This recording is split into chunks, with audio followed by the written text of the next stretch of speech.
So, is Smallworld next? Yeah, Smallworld. Smallworld.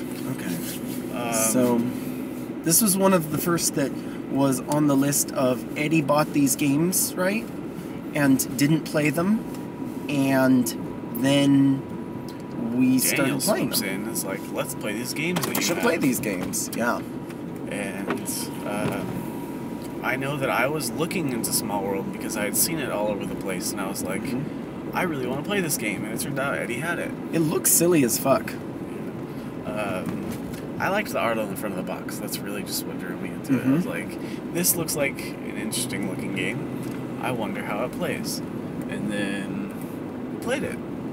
And it was quite a bit of fun. We played it quite a bit for when we first started. Yeah, maybe, what, a good couple weeks? For a good couple weeks, it was like our main go-to game. We haven't played it very much recently, though it's not like I'm tired of it. It's just we've got sidetracked by so many other games. So many others, yeah. So I wouldn't mind going back to play some more Smallworld. I don't think it would have as much pull on our table as it used to because we hadn't played as many games. We just weren't exposed to so many. Like, it was before Seven Wonders, wasn't it? I don't think so. But maybe before we, I want to say it wasn't before Seven Wonders. It was around the same time, maybe.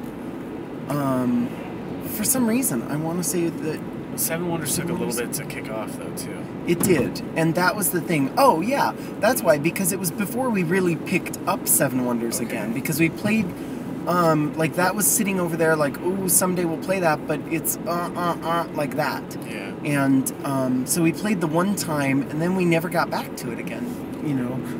Sort of the Race for the Galaxy thing, you know.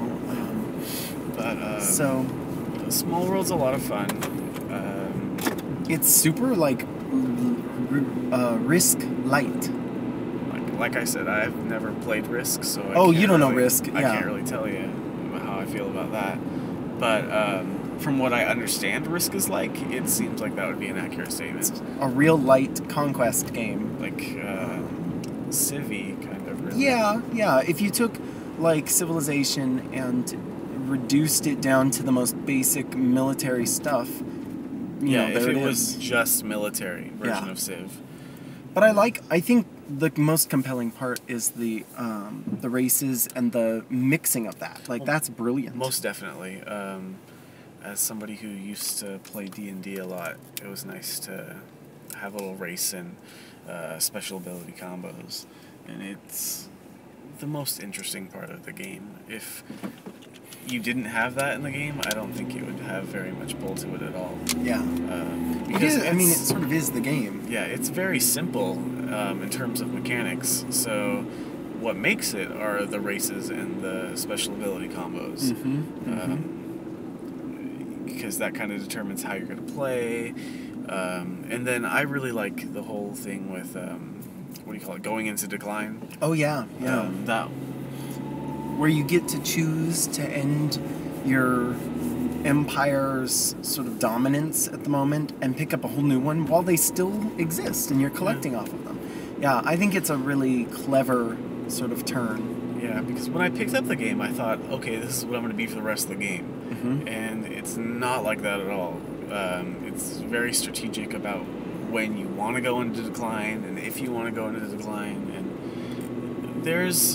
it adds a fair bit of thinking to the game that might... It's just, I think really the being able to go into decline and the race and stuff like that, that's really what kind of makes the game. I was going to say, I think those are the things that define the game. The actual turn-to-turn conquest of things is super, not even secondary. You know, it's like the super background element. Yeah. Even though, at first blush, that's the whole game, right? Ride in, conquer, and then whatever. But picking the right race to be able to ride in quickly and hold on to that even in decline, you know, and then picking the next race properly, that's what really cooks this game. And I think that's what, I mean, that is the game. That's it. It is about conquest, but it's more about being able to hold on to it. It's a sort of a if you took short selling in the market for a conquest game, that's what it is. It's about getting in quick, stealing as much as you can, getting the gold, for your lands, and then moving on. And that's a strange version of Pit. Ooh, right? No kidding. Strange version. Yeah. And there's a crap load of expansions. And by crap load, I mean like a bunch of mini expansions, mostly community expansions. Yeah, I've seen a lot of those on Board Game Geek. A lot of fans got together and said, we'd like this race or this ability or whatnot, and put them together. And I think the producers, the publisher, actually put together a lot of the official for purchase expansions from community expansions. They just redid them, with all the proper I like the expansions. They're nice little additions, but they're just that. They're little additions. Yeah. It's a little bit of an extra spice to the game because it's usually just extra abilities or like one or two races.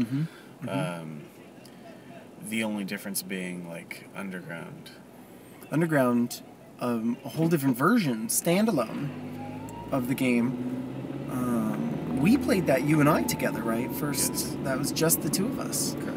It is Underground, right? Or is it Underworld? I don't remember. Underworld? Underground? I want to say it's Underground because it is actually underground. Yes. But it could easily be Underworld because it's Smallworld. So it could be, I don't know. But it's a fun one, and it felt substantial.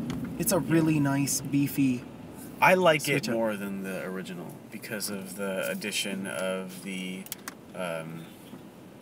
bonus relic the little bonus relics that you get when you conquer the indigenous people, the natives.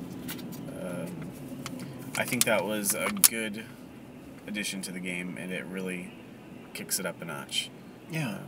While it can kind of go in an overpowered direction at some points, I think more often than not, it's a nice little kick for everybody.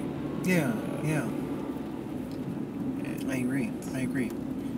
So, generally, if you were going to describe Smallworld to someone, who could potentially be interested in it but had never heard of it, how would you roughly sum it up for them? I would say that it's like D&D meets King of the Hill. Not like the show, but I mean like trying to take something and hold it for as long as you can, and getting points for holding it. Like it's a King of the Hill kind of game. It really is. Yeah, I think that's a great way to put it. So I guess that's where I'd go. Okay. Would you recommend it? Yes, I would definitely recommend it. I'm not going to say that it would be in my top recommendations, but if you're looking for a game and you're just like, I don't care, I want to try a new game, I'd say, try Smallworld. It's a good game. It's not one of the best, but I do enjoy it, and it's something that I could pick up and play every now and then without feeling like I need to play this game now. Yeah. So it's on that kind of little borderline of not great, but good. I would say for myself, I'd sort of go in the same direction. Like, I would recommend it.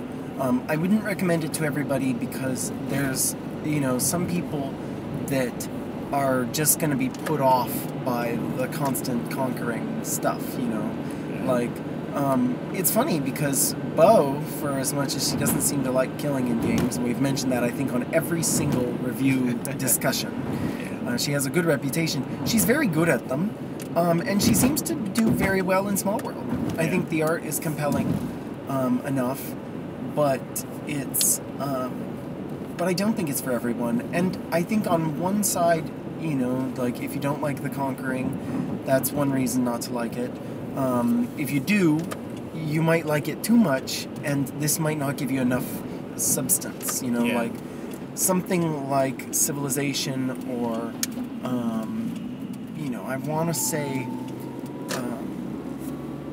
you know, I haven't played Dungeons and Dragons, you know, not familiar, but something that's super empire building, you know, conquesty, that this is not an epic game. This game doesn't feel epic. It goes like, you know, you can play it easily in, what, an hour?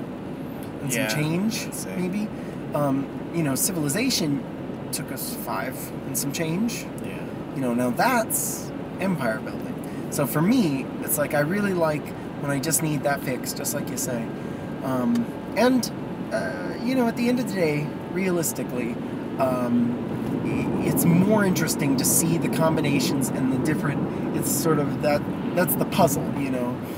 It's not, you're not getting too deep into the actual conquest and empire building, like I said. It's mostly like, okay, now I have my choice of one of these 5. Which one can I take to be King of the Hill, you know, and hold it the longest and see, you know, what works that way. And sometimes, you know, the nice thing about going into Decline is that I go from being King of the Hill to being King of the Hill, but just as 2 different civilizations. You know, you can conquer yourself. Yeah. And sometimes it works the best. So, it's a good game. I think it's worth the money. Without a doubt, I think it's nice to get into the mix, because it's like, you know, when you don't need an epic game, but you need something a little more than Sleeping Queens, or, you know, even like an appetizer. It's a good, you know, middle of the road game. Substantial entree. You know, no filet mignon. I Definitely. agree. Yeah. I'm with you. There's one couple that I know through a friend that they do weekly Smallworld nights. That's all they do. Really? They have like, you know, maybe 10, 15 people over to their place, and they have a couple different copies of Smallworld, all the expansions and stuff, and that's all they play. And I give them kudos for that, because I don't know if I could play every week. You know, but some people love it. Some people, same with every game. Yeah. There's some people that just love. They'll do Arkham a couple times a week. Yeah. I can't imagine Arkham a couple times a year. Well, like, we'll see. Bo and my friends, they play Catan all the time. It's the only thing they play. Oh, yeah. And I couldn't imagine that. Catan's a good game, but it's not. I couldn't play it. Shit, for that, when I was in, you know, 10th grade, we were playing Monopoly 2-3 times a week. Now, I can't even get near it, you know, regular Monopoly, because I'm a monster when I play it. I can't play those games, because everyone stops being my friend. So, anything else to say on Smallworld? No, that's about it. Perfect. I like that. Okie dokie.